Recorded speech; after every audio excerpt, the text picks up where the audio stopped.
pejin'ny finoana kosa dia mikasika ny raharaha FJKM katedraly Analakely kosa no arahantsika ao anatin'ity fanadihadiana ity. Hatreto na dia nisy aza ireo olana ireo dia mbola mitazona ny toerany mampitandrina azy ao an-toerana ny pasteur Dina Razafimamonjy.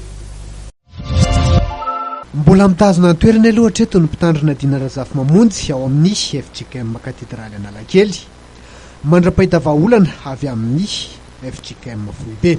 Araka ny loharano-baovao avy amin'ny mpiangona dia saika nisy ny fitsapakevitry ny mpino momba n'ilay raharaha fanesorana ny mpitandrina.